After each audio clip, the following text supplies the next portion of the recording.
What's up, everybody? Welcome back to the garage. Thank you for joining. Today we have a little bit of a different video. We're not looking at the Ranchero. Here's a little snippet of what is coming up. Stay tuned.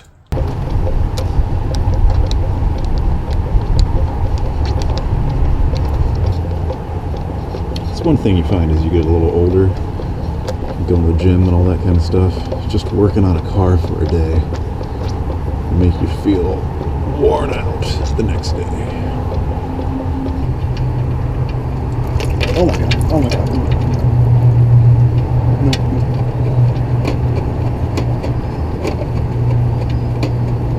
Oh, that was a mistake. Of course.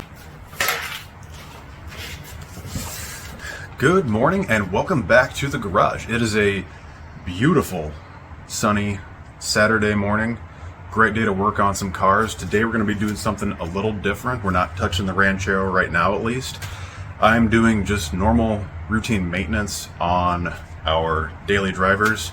My normal everyday car is a BMW 340i 2017. It has the ZF 8-speed transmission, and I'm going to be changing the transmission fluid. I'm not necessarily going to walk through every single step. There are a lot of good videos out there right now that show how to do that, but I want to see just how simple this really is, because it's a little more complicated than your traditional old school, like the Ranchero, like an FMX transmission. There's a little more involved. The filter and all that stuff's a little different. There is monitoring you need to do for the transmission temperature to get it back up to the right spot. So what I'm going to do is use the FCP Euro tutorial that they put together a few years ago. Those guys have great service information and great products, fast shipping. I use them a bunch. I used them when I rebuilt my E30 a few years ago. No complaints about them at all. So I bought the service kit. I'll put the number for that kit up right here somewhere so people know what it is, but it's pretty easy to find on their website. So what I'm going to be doing is installing that. And the big reason behind all of this is that with these newer cars, most people are a little afraid to do this kind of maintenance, especially if you're not used to doing your own maintenance at all. But if you go to the dealership for this, I looked it up on my dealership's website and it was $600 for this service. The kit from FCP Euro isn't cheap. I think it was $180 something. That gets you your fluid and the new filter, which is integral to the transmission pan.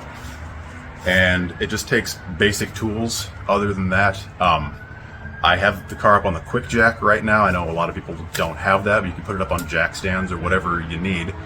The other thing that you need that's a little abnormal is the scan tool itself, one that can read transmission temperatures. If you want to buy one, you can get it off Amazon. I think I saw for like $140, $150. If you don't want to buy it yourself, I'm sure you can go to your local parts store, and most places do like tool rental. You could find one that way. I'm sure there are other ways if you're curious to just look into and see where you can find one of those. So like I said, this isn't going to be a step-by-step on how to do this. I'll link the FCP Euro video down below in case anybody wants to go through that. But this is going to be more just to see how easy it is, and let's get started. All right, we're down here under the car right now. Luckily, this thing is super clean. Southern California car. So when I do stuff like this, it's really nice and easy to do any service. First thing we got to do is take off this cover.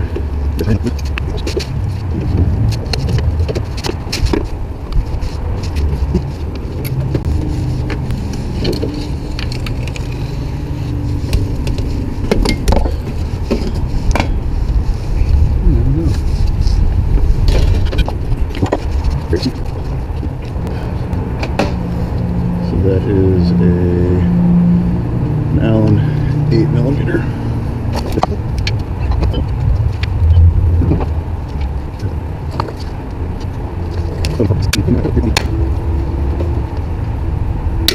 There we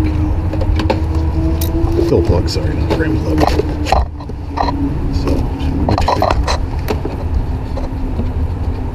that actually opens, so you're good. All right, first issue I ran into here with the transmission is the very first step after taking off the debris cover and all that stuff.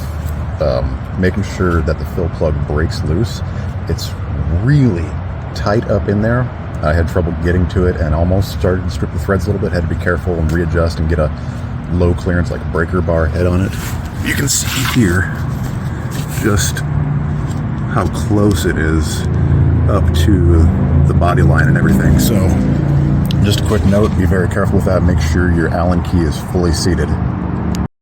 Next step, get the drain plug out of there.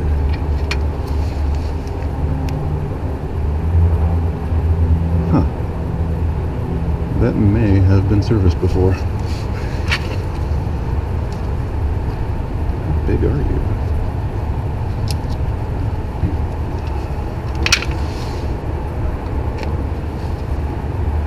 That is a 10 millimeter. This one should not be tight at all.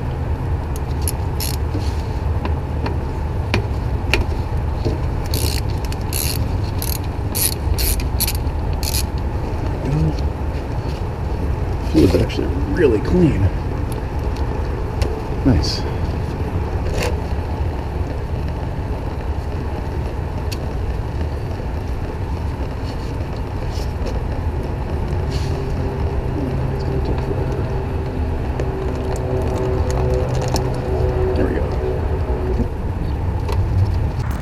Quick update here, we got the drain plug out. I want to show you. You can see it's actually looks like it's in pretty good condition. It has a bit of a smell to it, but so the recommended interval from ZF and not from BMW. ZF I think is 50,000 miles. We're at 70 right now. Looks like it's still in pretty decent shape, but given the performance aspect of these cars, I wouldn't really want to take it further. Glad I'm doing it. Probably didn't need to, though. We're going to keep going.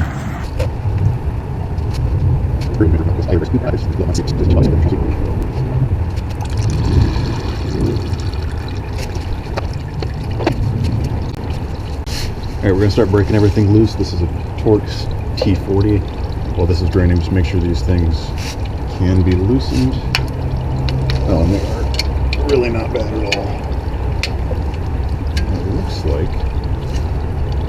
Huh.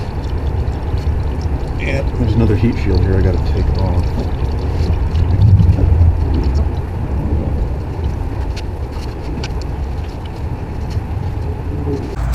Alright, next snag already. This car, at least my car, the 340i, we have a performance exhaust on here, has this heat shield on the passenger side, which appears to also have a mount that goes directly into the transmission. It's an exhaust mount also, but there are a few bolts up in there that I wasn't anticipating. So you can see right here, that is an external Torx, and I just put it on there. What size is this? It's an E10. So if you're doing it on this car, you're probably going to run into the same problem. Keep moving.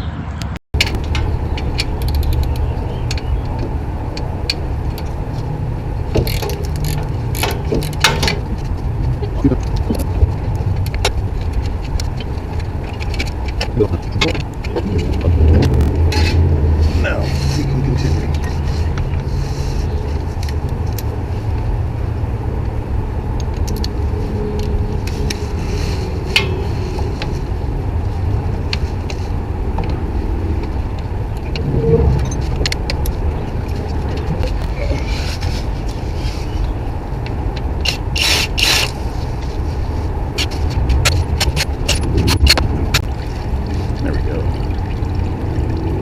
Fluid out of there.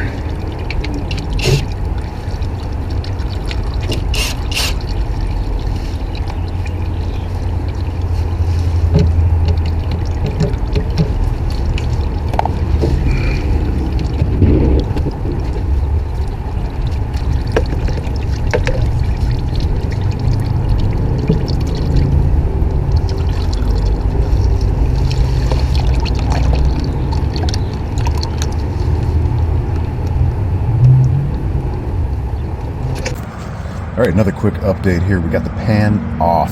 It was actually pretty easy. Most of those bolts were on there pretty loose. I think the torque putting them back on is like 4 Newton meters or something like that. So it's not anything crazy. It looks really clean. No debris or anything like that. So it looks like it's in really good condition. I'm glad I'm doing this just to at least see what's going on here. You can see the control modules, everything here. It's very, very clean. Looks like it's in great shape. So I know if you follow M539 Restorations, he's done a few older transmissions where he's replaced all those control modules. They sell kits for it, I guess. Luckily, I don't think I have to do that here. I didn't have any shifting problems or anything like that. But there's a lot of stuff available if you ever need it. Oh, wow, that's interesting. Let's see. There's a decent amount of debris.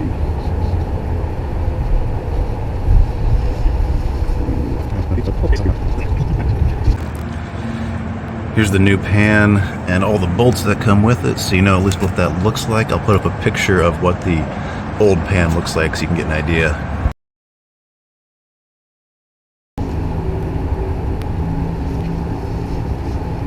Okay.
Okay.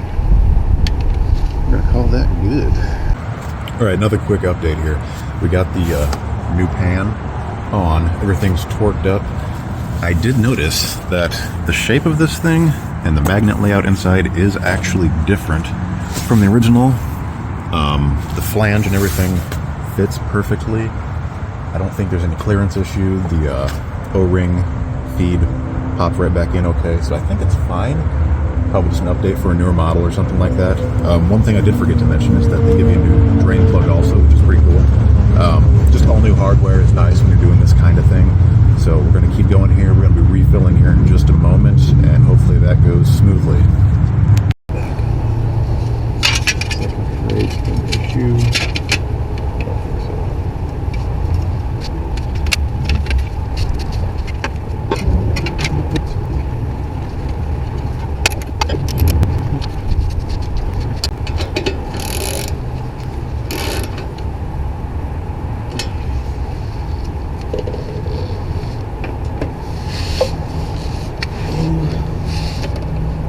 Okay. Now comes the fun part. All right, there was one thing I forgot to mention for specialty tools. To refill the transmission, you have to pump it back in from the bottom side. There's no top filler like maybe old school automatic transmissions. Pretty common with modern automatics and CVTs. I had to do this with the Prius before. So what I have found, instead of getting like a power bleeder or power filler, where people go spend 100, 150 bucks on those things, I just have this. My wife has these old shampoo bottles she gets, 1 liter bottles. Clean them out, put a hose on it, make sure it's secured on there, and you have to refill it every little bit. This takes 7 quarts, I think. It's a 1 liter bottle, approximately the same, so I got to refill it 5-6 times. But this cost me, I think that hose was probably $2 or something like that. So it costs nothing. You do it so infrequently, it's not really worth it. If you're doing this regularly, I could see the need to get a power filler, but I try to spend as little money as possible on this stuff. So little tip if anybody runs into the same situation.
Get this down a little bit. Screw it back in there. Oh my God.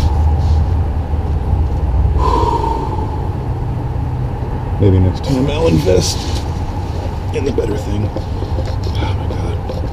Workout tomorrow's gonna suck.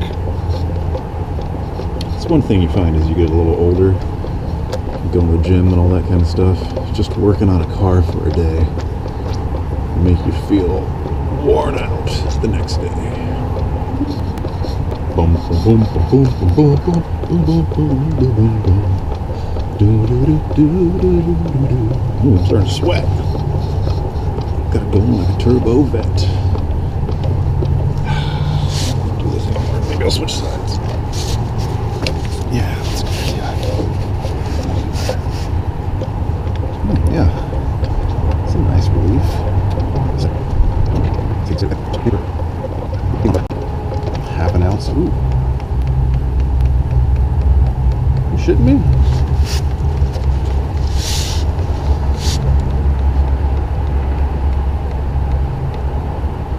That cannot be right.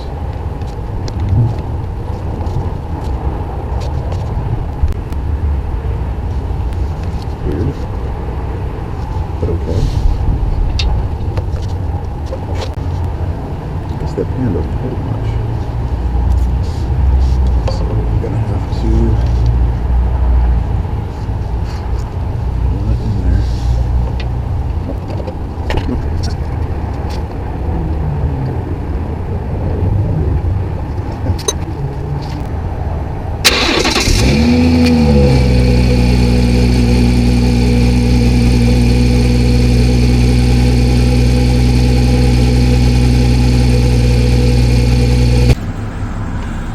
Alright, we got the car running here. You can see monitoring the oil temperature. We're at 34. That needs to go up to at least 40 before we can make sure that it's filled all the way. So I'm going to run it through all the gears here quick and then get back underneath the car.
there we have it. I just tightened up the drain plug on the transmission. We got that whole thing done.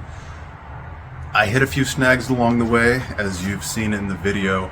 The odd thing is that I probably have two and a partial quarts left of fluid. So I'm gonna go online just to make sure there's nothing I would have done wrong here.